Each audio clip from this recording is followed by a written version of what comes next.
Doctor भगवान बुद्ध, तुम्हा आम्हा सर्वांचे भाग्य विधाते, भारतीय घटनेचे एकमेव शिल्पकार, परमपूजनीय बोधिसत्व डॉक्टर बाबासाहेब आंबेडकर यांच्या रूपांना, यांच्या प्रतिमांना सर्वप्रथम अभिवादन. उपस्थित धम्मबंधूंनो आणि भगिनींनो, आपल्या सर्वांना माहित आहे की आज या ठिकाणी आपण कालकथित वेणुबाई कचरू उनवणे यांच्या पुण्यनोमोदनाच्या कार्यक्रमानिमित्त आपण सर्वजण या ठिकाणी जमलेलो आहोत.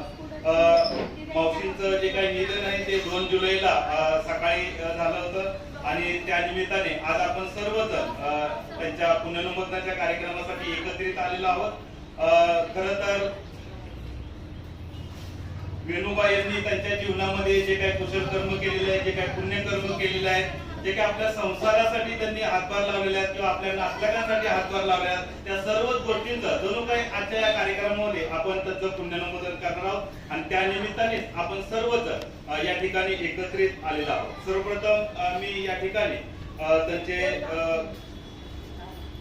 म्हणजे काका या ठिकाणी आहेत, म्हणजे आयुष्यमान कचरू उनवणे, त्याचप्रमाणे त्यांचे 3 मुलं, 1 मुलगी, आयुष्यमान रामचंद्र, त्याचप्रमाणे श्यामभाऊ, दिलीप आणि शकुंतलाताई यांना मी अशी विनंती करतो की त्यांनी सर्वप्रथम या ठिकाणी यायचं आहे आणि आपल्या आदर्शांची या ठिकाणी पुष्प, दीप आणि सुगंध अर्पण करून सर्वप्रथम पूजा करावी. उठा.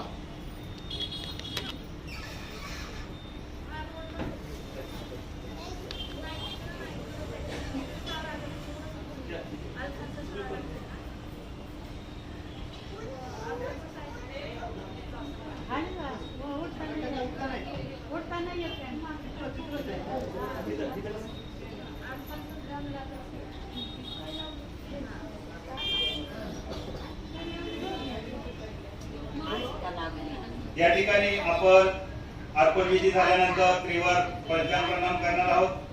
पंचांग झाल्यानंतर या ठिकाणी गातापठण होणार आहे. त्यामध्ये श्री शरण पंचची विधायक पंचशैलीने बुद्ध पूजा ग्रहण करणार आहोत. या गातापठणाचं नेतृत्व धर्ममित्र आर्य धनगर आणि धर्ममित्र गौतम इंगवले करणार आहे. त्यानंतर सलसुत्ताचं पठण धर्ममित्र गौतम इंगवले करणार आहेत. जलदान विधी होणार आहे या ठिकाणी आणि जलदान विधी झाल्यानंतर काही आपल्यातलेच बांधव या ठिकाणी मावशींना श्रद्धांजली अर्पण करणार आहेत आणि श्रद्धांजली झाल्यानंतर या ठिकाणी आदरणीय धर्मचारी धर्मयेश यांचं आजच्या दिनाला अनुसरून धम्मप्रवचन होणार आहे आणि सर्वजण आपण शेवटी 2 मिनिटं शांत उभे राहून श्रद्धांजली अर्पण करणार आहोत आणि शेवटची धम्मपान गाथा घेऊन आजच्या या कार्यक्रमाची आपण सांगता करणार आहोत. या ठिकाणी त्यांचा जो काही परिवार आहे या ठिकाणी आपल्या आदर्शांची पुष्प, दीप आणि सुगंध अर्पण करून पूजा करीत आहेत.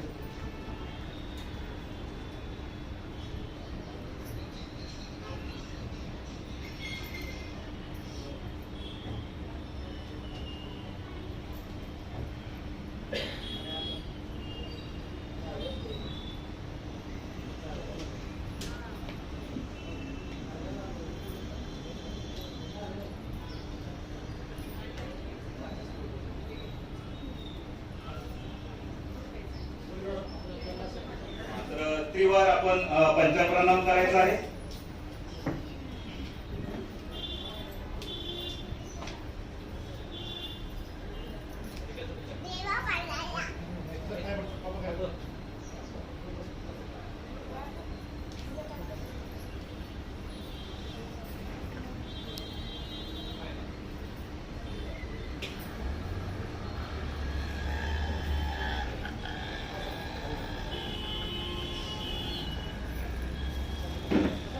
धर्ममित्र आर्य धनगर आणि धर्ममित्र गौतम इंगवले या ठिकाणी गातापठणाचं नेतृत्व करणार आहे.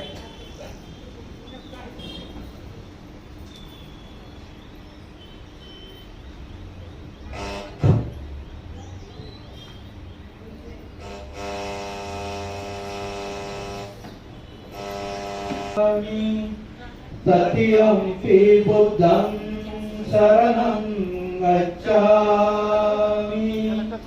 तत्यंपि धम्मं शरणं गच्छामि तत्यंपि संघं शरणं गच्छामि पानातिपाता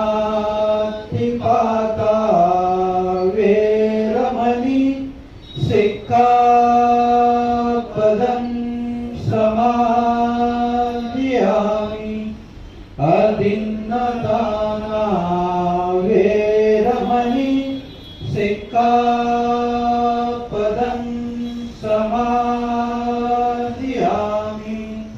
कामेषु मिच्छाचारा वेरमणि सिक्खापदं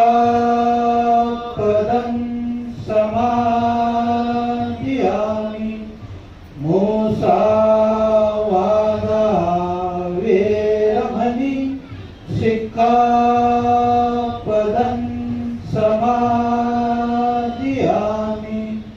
सुरामेरय मज्ज प्रमादठाना वेरमणि सिक्खापदं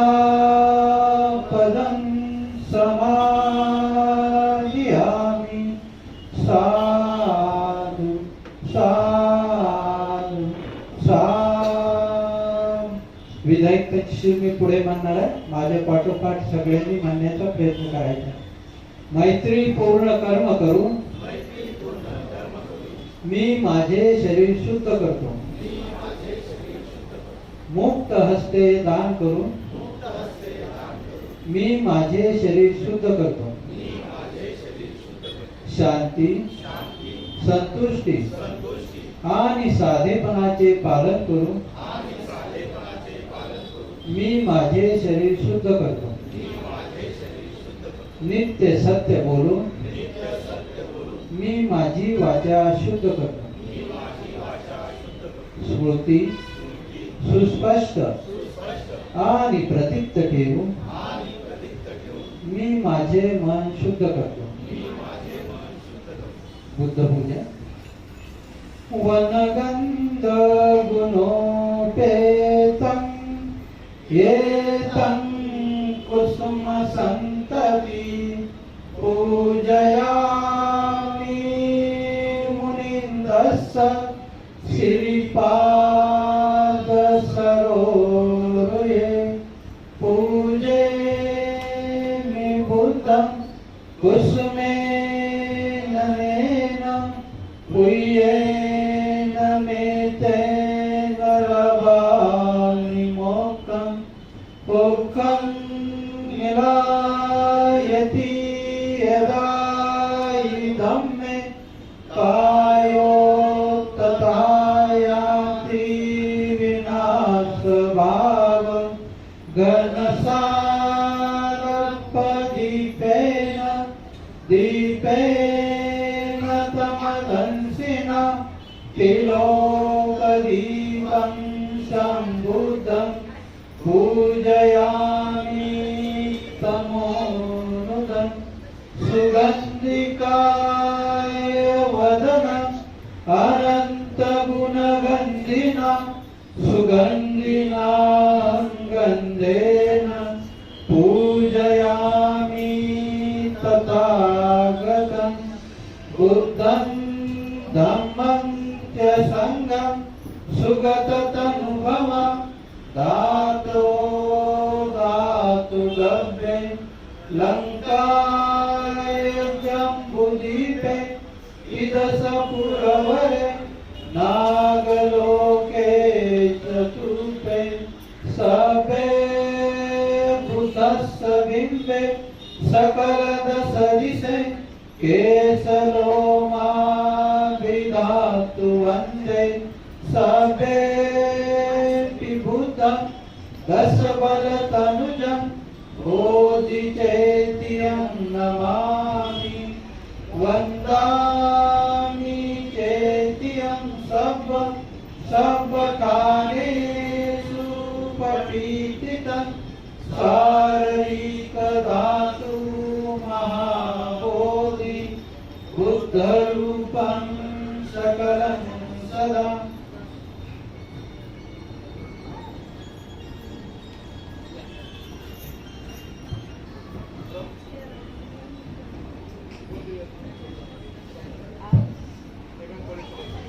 यानंतर धर्ममित्र गौतम इंगावले सलसुत्ताचं पठण करणार आहेत. भगवान बुद्धांनी सलसुत्तामध्ये मृत्यूविषयी जे काही सांगितलेलं आहे ते मराठीमध्ये पठण करणार आहेत. त्यामुळे आपण सर्वांनी हे शांतपणे ग्रहण करायचं आहे.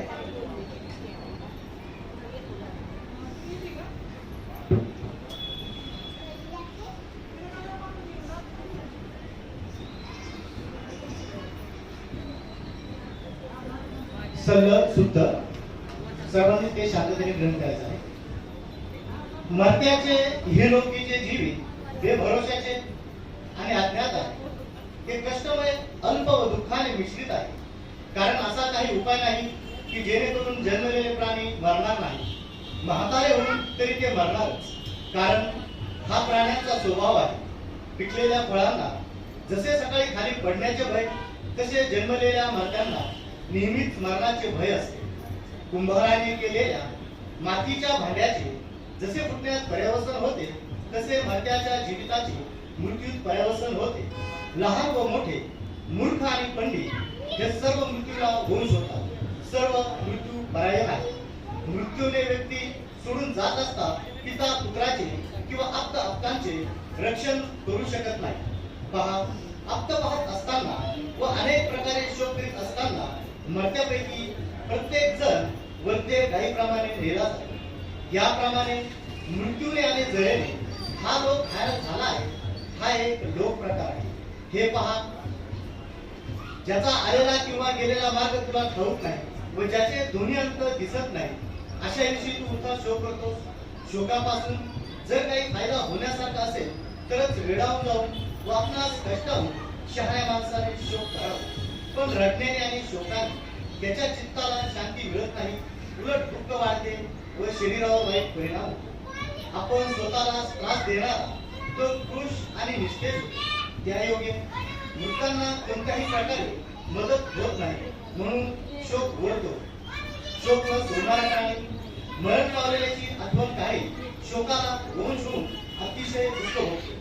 मृत्यूला वंश होऊन तडफडणाऱ्या व आपल्या कर्मानुसार जाणाऱ्या दुसऱ्याही मनुष्य प्राण्याकडे आपणाला हे असे असावेसे वाटते पण ते भलतेच होते. अशा ह्या विपरीत गोष्टी होतात. हा एक लोक प्रकारच आहे. जरी मनुष्य 100 वर्ष किंवा त्याहून जास्त जगला तरी आप्त स्वर्गीयापासून निराळा होतोच. इहलोकी प्राण सोडतो. म्हणून अहंकाचे वचन ऐकून मृताकडे पाहून व आता मला हा मिळणे कठीण असे जाणून शोक सोडून द्या. जसे पेटलेले घर पाण्याने भिजवावे त्याप्रमाणे धैर्यवान, सुज्ञ, पंडित आणि कुशल माणसाने उत्पन्न झालेला शोक 2 जुलैला त्या बरे होण्यासाठी वेळोवेळी त्यांना दवाखान्यात नेत होते. माझी देखील जेव्हा सुरुवातीच्या काळामध्ये ज्यावेळेस वायसीएमला ऍडमिट केलं होतं तेव्हा माझी भेट झाली होती त्या ठिकाणी. श्याम सोबत होते त्यावेळेस, दिलीप पण होते त्या ठिकाणी. आणि खरोखर म्हणजे त्यांची या दिवसामध्ये आपण पाहिलं तर तब्येत खालावत चाललेली होती. शेवटच्या क्षणी आपण पाहिलं तर म्हणजे अतिशय म्हणजे विकनेसपणा जो आहे तो त्यांच्यामध्ये जाणवत होता. आणि ह्या कुटुंबाने खरोखर म्हणजे खूप चांगल्या प्रकारे त्यांना म्हणजे जेवढं प्रयत्न करायचे होते तेवढं प्रयत्न केलेला आहे. निश्चितच आपल्या सर्वांना माहिती या ठिकाणी आता धर्ममित्र गौतम इंगावले यांनी सलसुत्ताचं पठण केलेलं आहे. त्यामध्ये भगवान बुद्ध असे म्हणतात की जन्माला आलेला प्रत्येक माणूस एक ना एक दिवस तो मरणार आहे. आपण सर्वजण आताच्या काळामध्ये पाहतो कधी कधी म्हणजे माणूस म्हणजे मूळ जे आहे जन्माला देखील निधन पावतं. ऍक्सिडेंट मध्ये लोक मरतात, कधी वयामध्ये जातात, वृद्धाप काळामध्ये जातात. मृत्यू कधी हे सांगता येत नाही. परंतु मृत्यू हा एक ना एक दिवस येणारच आहे.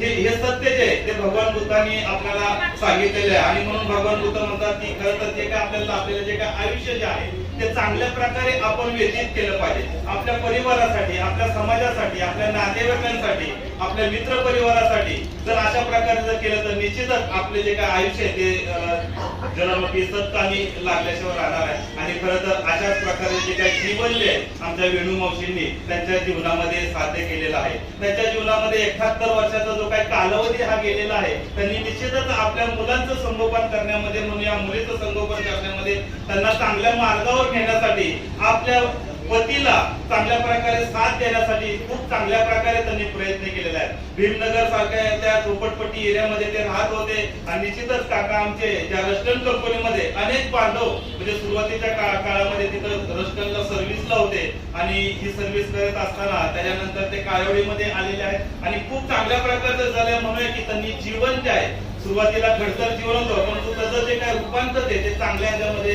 झालेलं आपल्याला पाहायला मिळत आहे. खरं तर अशा प्रकारचं जे काही जीवन जे त्यांनी खूप चांगल्या प्रकारे जीवन जगलेले आहे. अनेक चांगल्या प्रकारचे कुशल कर्म त्यांनी केलेले आहे. आज आपण पाहतो की त्यांची तिन्ही मुलं मुलगी जी आहे ते चांगल्या मार्गावर आरूढ आहे. त्यांचा जो काही संसार आहे तो चांगल्या प्रकारे सुखा समाधाने आणि आनंदाने चाललेला आहे. तर अशा वेणुमावशी आपल्यामधून 2 जुलैला गेलेल्या आहेत. त्यांच्या पुण्यनोपताच्या कार्यक्रमासाठी आपण या ठिकाणी एकत्रित आलेलो आहोत. या ठिकाणी काही बांधव जे आहेत सुरुवातीला या ठिकाणी श्रद्धांजली अर्पण करणार आहेत आणि त्यानंतर मुख्य जे काही आजच्या दिनाला अनुसरून जे काही प्रवचन आहे ते आदरणीय धर्मचारी धर्मेश हे देणार. तत्पूर्वी आपण या ठिकाणी जलदान विधी घेणार आहोत. तर धर्मचारी धर्मेश या ठिकाणी जलदान विधीचा कार्यक्रम घेतील.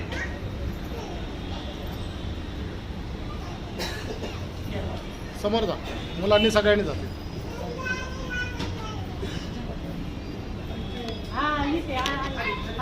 एकमेकांना स्पर्श करा. आहे तिथंच बसून एकमेकाला स्पर्श करा.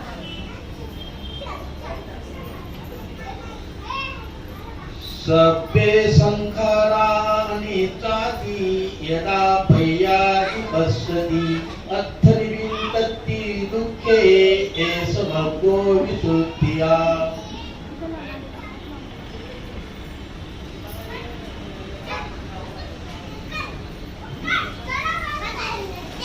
इदन्नो ज्ञातिनं होन्तु सुखिता होन्तु ज्ञातयो.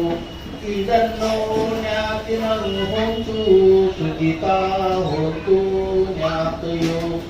इदन्नो ज्ञातिनं होन्तु सुखिता होन्तु ज्ञातयो. साधु साधु साधु.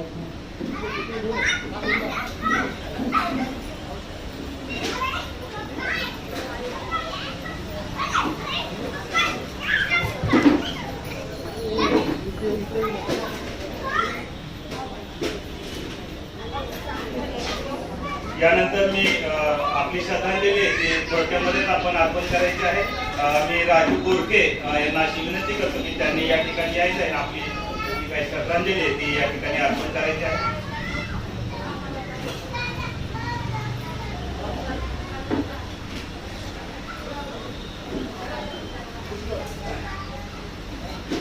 या ठिकाणी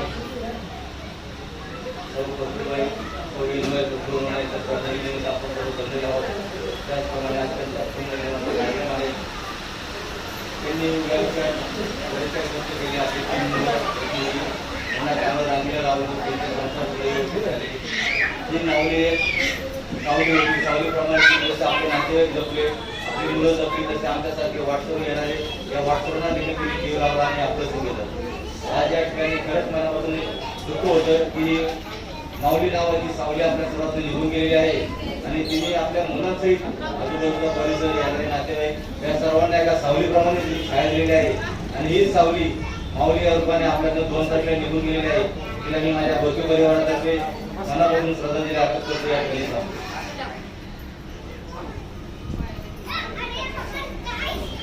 यानंतर आयुष्यमान हरी रोकडे साहेब या ठिकाणी श्रद्धांजली अर्पण करतील.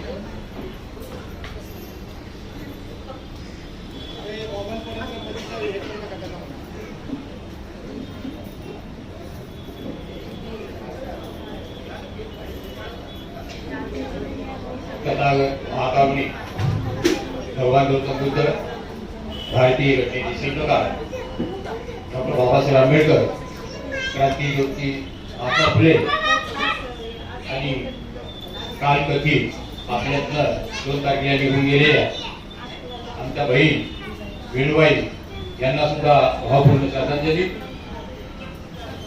तसा माझा पहिले हा खूप त्यांच्या जवळचा आहे. मी ज्यावेळेस ह्या पुण्यामध्ये स्थानिक होण्यासाठी आलो नोकरीच्या शोधात आलो त्यावेळेस ह्या परिवाराने मला खूप म्हणजे सहकार्य केलेलं.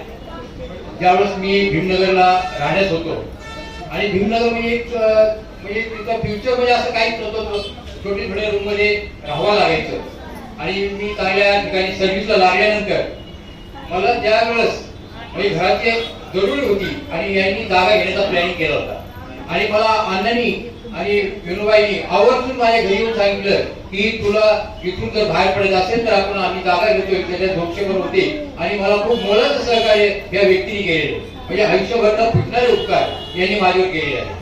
आणि विनोबाईचे विषय सांगायचं म्हटलं ना, तो कुठेही भेटू द्या, जवळ लांबचं जर रोड क्रॉस करून आपल्याकडे येणार, बोलणार, कसं चाललंय, मुलं बाळ कसे आहेत हे आवर्जून विचारपूस करणारी ही अशी व्यक्ती होती. ही माऊली म्हणजे खरोखर सगळ्यांना सुद्धा आज कुठल्याही भांड्यामध्ये का आल्यानंतर सगळ्यांची विचारपूस करणं, सर्वांशी घुळेमेळ राहणं हे त्यांचं एक कौतुकास्पद वागणं होतं. आता हा रस्त्यांचा ग्रुप खूप मोठा होता. त्या काळात रस्ता म्हटलं तर फार बीड जिल्ह्यामध्ये याचं नाव लौकिक झालेलं होतं. हा रस्ता म्हणजे एक नंबरचं सर्व्हिसला आणि सगळे स्थायिक आणि सगळी फॅमिली वेल सेटल झालेली फॅमिली होती आणि त्यामध्ये अण्णा सुद्धा तिथे कामाला होते आणि यांनी खूप म्हणजे पत्नीसाठी सुद्धा आणि त्याच्या पाठीमागे 3 मुलं आहेत, 1 मुलगी आहे, सुना आहे, असा मोठा अखंड परिवार आहे आणि तो एकत्र परिवार अजूनही आहे. पण त्यांनी दवाखान्यासाठी खूप प्रयत्न केले, वाचवण्याचा खूप प्रयत्न केला. पण म्हणतात ना, आताच गौतम इंगळे साहेबांनी सांगितलं की हे जीवन आहे ते आपण अंत होणारच आहे. जसं पिकलेल्या फळाला पडण्याची भीती आहे तसं ते होणारच आहे. आज ना उद्या आपणही म्हणणार आहे.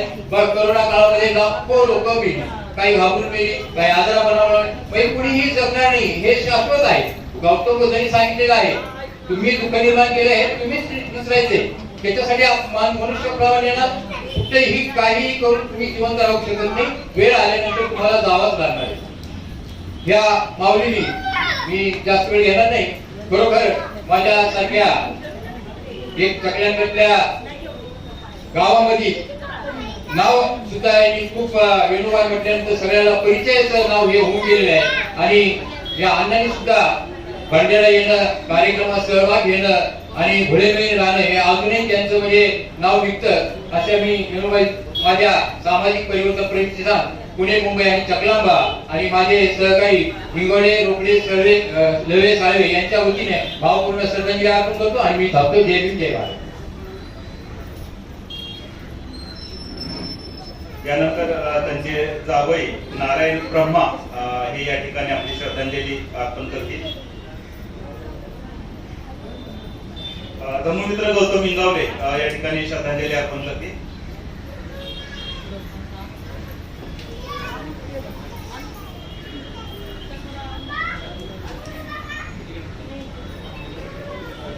महाकारुणी तथागत भगवान गौतम बुद्ध, विश्ववंदनीय डॉक्टर बाबासाहेब आंबेडकर तसेच उर्गे भंते संरक्षित या सर्व महापुरुषांना सर्वप्रथम अभिवादन करतो.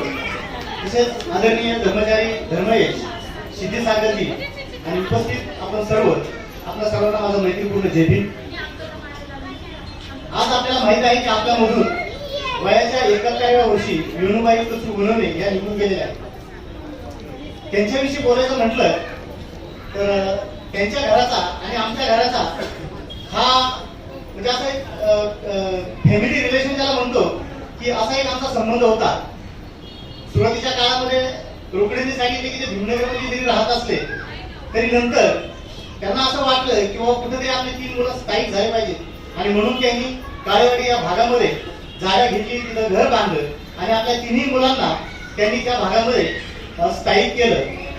पण बांधवने एक गोष्ट आपल्याला माहित आहे की हा जो सगळा वर्ग होता की मला असं वाटतं की 72च्या अगोदर म्हणजे 70, 71 किंवा 72 ह्या काळामधून बीड जिल्ह्यातून या ठिकाणी आला आणि तो वर्ग म्हणजे एक खेडोपाडी एकदम दुर्गम भाग की ज्या गावामध्ये असं म्हणता येईल की आपली जी घरं आहेत ती जास्तीत जास्त 4, 5, 10 घरं असणारा अशी खेडेगाव असायची आणि त्या गावामधनं अण्णा त्यांचं कुटुंब या भागामध्ये आलं आणि या भागामध्ये ते रस्त्याने या ठिकाणी नोकरीला लागले आणि त्यातूनच त्यांच्या कुटुंबाचा त्यांनी उदरनिर्वाह चालवला.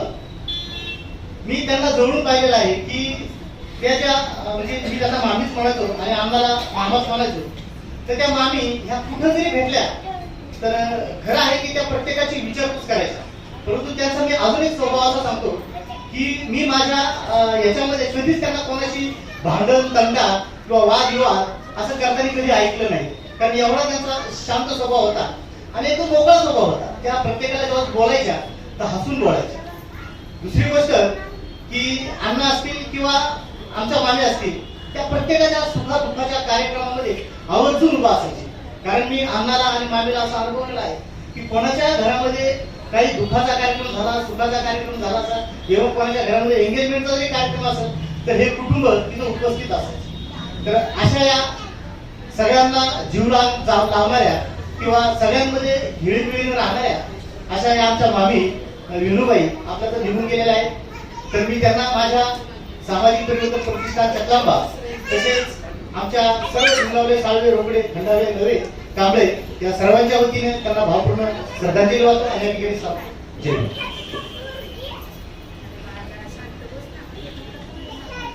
यानंतर धर्ममित्र भीमराव हर्षवर्धन या ठिकाणी श्रद्धांजली अर्पण करतात.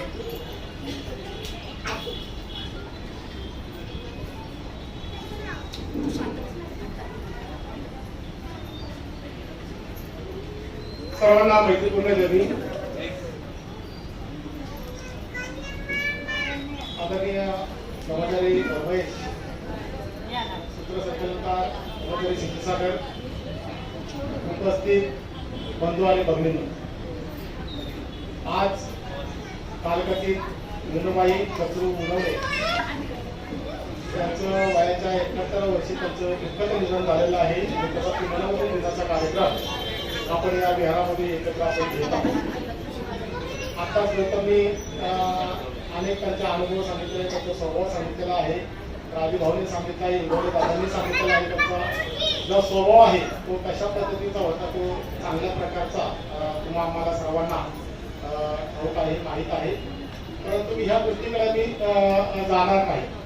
मला फक्त एकच गोष्ट आवर्जून सांगतो की मामी, मी जसं मला कळतंय तेव्हापासून का मामींना मामांना मानतो. या कुटुंबाशी माझं ते नातं आहे. आणि जरी बहिणीकडून सासरवाडीचं नातं असले किंवा माझ्या सासरवाडीकडून जरी त्यांचं सासू सासऱ्याचं जरी नातं असलं, तर खरं तर पाहिलं तर माझी जी आई होती ती भोंगळे परिवाराची आहे आणि त्यांची जी आई होती ती भोंगळे परिवाराची आहे. म्हणजे माझ्या आईची चुलत बहीण होती. आणि अशा पद्धतीने हे नातं पूर्वीचं होतं आणि नंतर हे नातं आमचं जावयाचं आणि सासूचं झालेलं आहे. मी फक्त एकच गोष्ट सांगतो की ज्या मामींनी आणि मामांनी आयुष्यभर आपल्या कुटुंबासाठी कष्ट घेतलेले आहेत, त्या कष्टातून आपल्या मुलाबाळांना त्यांनी मोठं केलेलं होतं. ज्यांचं त्यांच्या प्रत्येकाच्या पायावर त्यांनी उभा केलेलं होतं. अतिशय म्हणजे गरीब परिस्थिती होती. ज्यावेळेस ते रस्त्याला नोकरीला लागले तेव्हा कुठं तर त्यांचा भाव आणि ते असे काही नातलं असे घेऊन मामाने त्यांना कामाला लावलेलं होतं. आणि काही परिवार त्या रस्त्यात कंपनीमध्ये हे सर्व्हिस करत असताना थोडंसं त्यांच्यामध्ये कसं आहे की प्रगती दुरुस्ती झालेली होती, सुधारणा झालेली होती, की गरिबी कुठं तर नाहीशी झालेली होती. पुढे चालून त्यांनी भिंडनगरमध्ये राहत असताना, वास्तव करत असताना सर्वांचा जन्म म्हणजे मुलांचा मुलींचा सर्वांचा जन्म जो आहे तो भिमनगर पिंपरी या ठिकाणी झालेला होता. बौद्धनगर भीमनगर हे जवळच असल्यामुळे सर्व नाते जे आहेत एकमेकाशी घनिष्ठ असं संबंध त्यांचे जुळलेले होते. आणि अशाच प्रसंगातून जिथं जिथं सुख असेल, दुःख असेल, जिथं जिथं आपल्या नातेवाईकाचे जे काही कार्यक्रम असेल त्या कार्यक्रमाला ही जोडी सातत्याने प्रत्येकाच्या कार्यामध्ये सहभागी राहायचे. कुठेही असं नसायचं की जिथं आपल्याला कुठेही जोडी नसायची. म्हणजे अशा प्रत्येक कार्यक्रमामध्ये त्या मामींनी मामाबरोबरच तेवढा सहभाग दाखवलेला आहे आणि तेवढंच मोठं या मामीचं योगदान होतं. मला दुसरं अत्यंत महत्वाचं सांगायचं आहे की भगवान बुद्धांनी सांगितलंय की जसं कर्म तसं हा विपाक आहे. म्हणजे जसं कराल तसं आपल्याला ते भोगायला लागेल. फक्त दुर्दैव असं आहे की जेव्हा म्हातारपण येतं ना, तर त्या म्हातारपणामध्ये ज्या मुलाबाळांना आपण लहानचं मोठं केलेलं असतं, मुलींना मोठं केलेलं असतं, त्यांचं लग्न कार्य झालेलं असतं, जेव्हा नातवंड सुना वगैरे आलेल्या असतात, त्यावेळेस खऱ्या अर्थानं म्हणजे त्यांना जी मदतीची गरज असते, ज्या वृद्धापणामध्ये आजारपणामध्ये त्यांना त्याची आवश्यकता असते, तर थोडंसं आपण सर्वांनी थोडंसं काय केलं पाहिजे, आत्मपरीक्षण केलं पाहिजे. मला आजच्या प्रसंगाला सांगायचंय की काळ आणि वेळ प्रत्येकाला हे येणारच आणि प्रत्येकाला त्या वाटेला आपल्याला जायचं, प्रत्येक जण हा वाटेकरू आहे. फक्त एकच गोष्ट आपण ध्यानात ठेवली पाहिजे की वाईट एकच वाटतंय की ह्या मागे जेव्हा शेवटच्या क्षणाला ज्या परिस्थितीमध्ये होत्या त्या परिस्थितीमध्ये तिथं खरं तर बाई माणसाची तिथं गरज होती. आणि दुःख एवढंच वाटतंय की प्रत्येकाला आई आहे, प्रत्येकाला बहीण आहे, प्रत्येकाला सून आहे. पण थोडंसं आपण काय विचार केला पाहिजे की आपल्याला कशा पद्धतीने कर्म आपण करतो आणि कशा पद्धतीने आपण एकमेकाला मदत करतो हे थोडंसं आपण काय केलं पाहिजे. तिच्या प्रसंगातून मामींच्या वेळेस तिन्ही मुलं जीव ओतून कष्ट घेतो त्यांच्या हॉस्पिटलमध्ये ICU मध्ये असताना आणि मी शेवटपर्यंत त्यांच्यासोबत होतो. शेवटचा क्षण सुद्धा मला माहिती की कशा पद्धतीने शेवटचा त्यांचा शेवट झालेला आहे आणि ते होता होता मी प्रत्येक नातलगाला ही गोष्ट सांगत होतो. दुःख एवढंच आहे, मला सुनाला सांगायचं आणि मुलीला मी सांगायचंय, आई तुमचं आहे आणि सुनाला हे सांगायचं की तुम्हाला मी आई आहे. प्रत्येकाने थोडंसं आपण काय केलं पाहिजे, आत्मपरीक्षण केलं पाहिजे किंवा आपण प्रत्येकाला हे वृद्धापण येणार आहे, आजार पण येणारच आहे, प्रत्येकाला येणार, आपल्या आई बापाला सर्वांना येणार. थोडंसं का मला एक कळकळीने एकच विनंती करायची की आता जरी मामी गेलेल्या आहे तर थोडंसं या सुनांना विनंती करायची आणि मुलीला विनंती करायची आहे की आपण या बापाकडे म्हणा, या थोडंसं सासऱ्यांकडे म्हणा, थोडंसं लक्ष द्यावं. त्यांना जे काय आहे नाही आणि जेव्हा त्यांना खरंच गरज असेल, म्हणजे दवाखान्याची गरज असेल, त्यावेळेस खरंच तुम्ही पुढे या आणि मदत करण्याचा प्रयत्न करा. कारण मी ह्या प्रसंगातून जेव्हा पाहिलं, मी सुनाकडे पाहिलं, मुलीकडे पाहिलं, जेव्हा त्यांची गरज होती त्यावेळेस तिथं ते कमी पडलेले मला दिसले. म्हणून वाईट एवढंच वाटतंय की इथून पुढे तर त्या मामाच्या बाबतीत आपण काळजी घेतली पाहिजे. कारण मी याच्यासाठी सांगतोय कारण आपल्याला पापाचा भागीदार बनायचं नाही. आपल्याला जसं कर्म आपण करू तसं त्याचा विपाक आपल्याला या जन्मामध्ये आपल्याला भोगायचा आहे, आपल्याला त्यांना सामोरे जायचं आहे. मग आपण जे काही करतो ज्या वेळेला ज्याची मदतीची तुमची आवश्यकता असतील जर तिथंच तुम्ही मदतीला नसता तर या मुलांनी मग काय करायचं हा प्रश्न त्यांच्या पहिला होता. राखून दिवस ते मुलं राहायचे, मुलीपासून कामासून ते राहायचे. इतकं वाईट वाटायचं की जिथं बाई माणसाचीच गरज असते त्यावेळेस तिथं नसतात. आणि मग या प्रसंगातून मला आवर्जून मला काय सांगावं वाटतं, मला टीका करायची नाही, कोणाला असं वाद करायचं नाही किंवा भांडण करायचं नाही. गरज आहे, मृत्यू प्रत्येकाला येणार आहे, प्रत्येकाला म्हातारपण येणार आहे. थोडंसं आपण ह्या गोष्टीकडे आपण पाहावं हेच आजच्या प्रसंगाला मी सांगत आहे. आणि आता मामा यांचं वय झालेलं आहे, त्यांना पुढे पुढे चालून आता खूपच कठीण जात आहे. अशा प्रसंगातून त्यांचं जेवण म्हणा त्यांना काही कमी आहे ते मला वाटतं की आपण थोडंसं कारखाने लक्ष त्यांच्याकडे द्यावं आणि त्यांना सातत्याने जे काही कमी आहे किंवा नाही त्याचं आपण प्रयत्न करायचा आहे. मी जे काही सांगितलेलं आहे थोडंसं निश्चितपणे मी कोणाचं मन दुखत नाही, परंतु थोडंसं सगळ्यांनी विचार केला जावा अशा अर्थानं मला वाटतं की माझ्याच घरचं आहे पण त्यांचं कर्तव्य कुठं पार पाडण्याची जी वेळ येते त्या वेळेला आपण कमी पडतो का या आत्मपरीक्षण करण्याची त्या अर्थानं आपण त्यांना श्रद्धांजली अर्पण करताना मला वाटतं की मी हे सांगितलेलं आहे. मी माझ्या परिवाराच्या वतीने भोजन चॅनलच्या वतीने किराता बौद्ध महासंघाच्या वतीने मी त्यांना मामींना भावपूर्ण श्रद्धांजली आदरांजली व्यक्त करतो आणि इथंच थांबतो. धन्यवाद.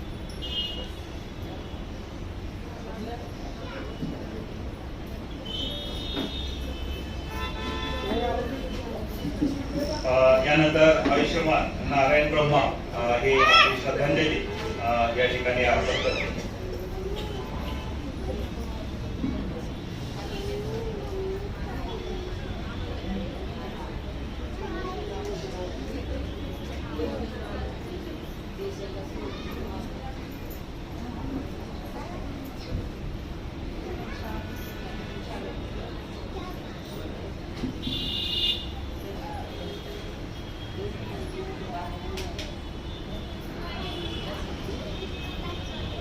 सर्वांना सप्रेम देवी.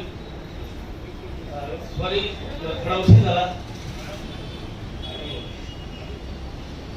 बोलण्यासाठी माझं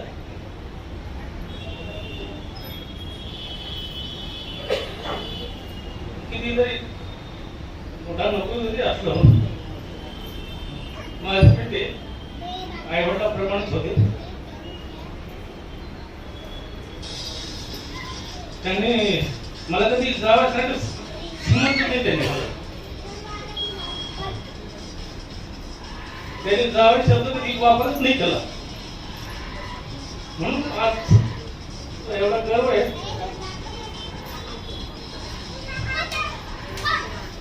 मी सदागर भगवान तुमचा जन्म भारतरत्न डॉक्टर बाबासाहेब त्यांना मी त्रिवार वंदन करतो आणि त्यांना देवाजवळ चांगले स्थान मिळावे, त्यांच्या आत्म्यात शांती मिळावी.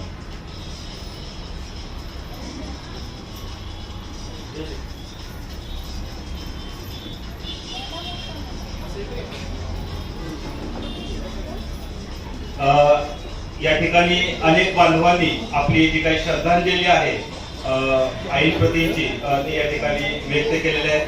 त्यांच्या 71व्या वयापर्यंत म्हणूया की त्यांनी खूप चांगल्या प्रकारचं म्हणजे कशा प्रकारचं जीवन जगलेलं आहे, कशा प्रकारे इतरांना त्यांनी मदत केलेली आहे, त्यांचा संसाराचा गाडा कशा प्रकारे पुढे नेलेला आहे, आपल्या मुलांचं मुलीचं संगोपन कशा प्रकारे केलेलं आहे, त्यांना कसं सत्कर्म लावलेला आहे. तर अशा प्रकारचे म्हणजे जणू काही त्यांच्यामध्ये अनेक प्रकारचे गुणधर्म आपल्याला पाहायला मिळाले आहेत. या प्रत्येक व्यक्तीने जर या विहारामध्ये आलं तर निश्चितच त्याचा विकास होणार आहे. आज या ठिकाणी आला तर आपण चांगल्या प्रकारची धर्मदेशना ऐकलेली आहे. निश्चितच आपल्या ज्ञानामध्ये भर पडलेली आहे. या विहारामध्ये दर रविवारी सायंकाळी 7 ते 9 या वेळेमध्ये या ठिकाणी धम्मवर्ग घेतले जातात. सर्वांसाठी हा वर्ग असतो. विविध प्रकारचे अभ्यास या ठिकाणी होत असतात. गेल्या काही 3 ते 4 महिन्यामध्ये भगवान बुद्धांचे धम्मसेनानी या विषयावर प्रवचन मालिका चालू होती आणि या येत्या रविवारपासून 10 तारखेपासून गर्जना भीमाची तर म्हणजे बाबासाहेब दर रविवारी आला तर निश्चितच आपल्या ज्ञानामध्ये आणखी भर पडू शकतं. तर ही एक महत्वाची सूचना आहे. आपल्या सर्वांना हा कार्यक्रम झाल्यानंतर भाजन भोजन करण्याची व्यवस्था केली. प्रतिमेला देखील पुष्प अर्पण करून वंदन करू शकता.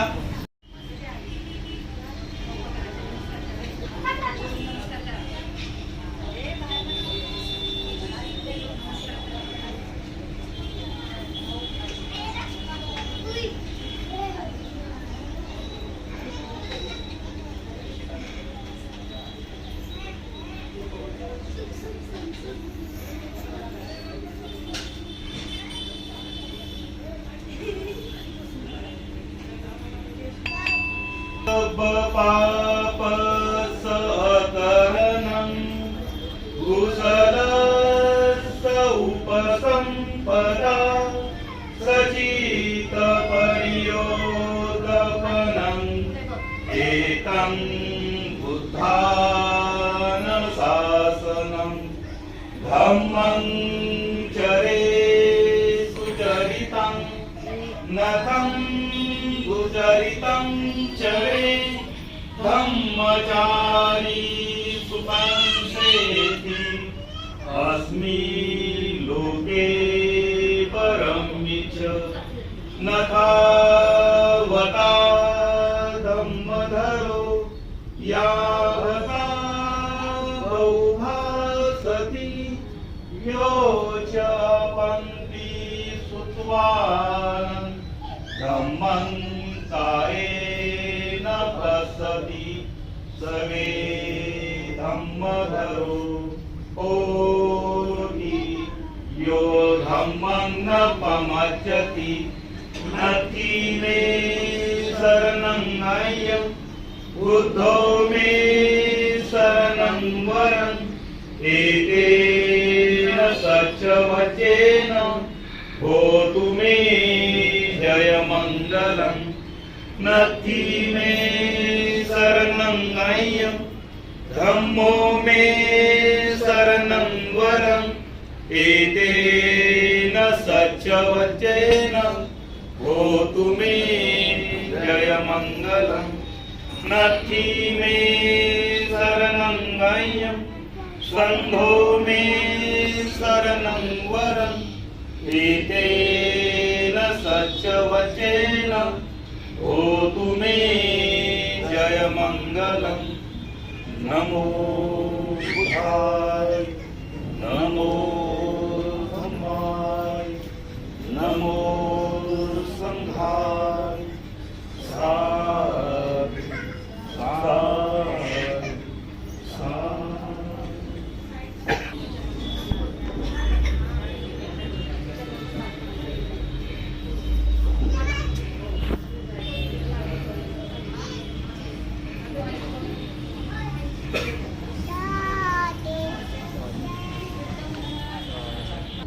बाहेर आपली जेवणाची व्यवस्था केलेली आहे, तेव्हा जेवणाचा देखील आपण आस्वाद घ्यायचा आहे.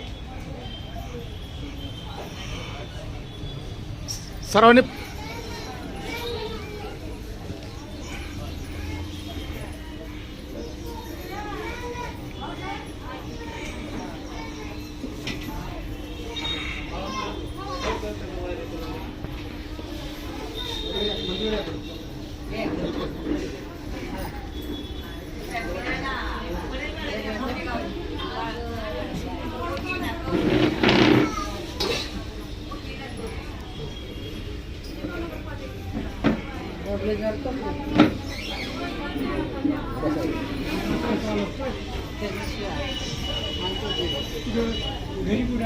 घरी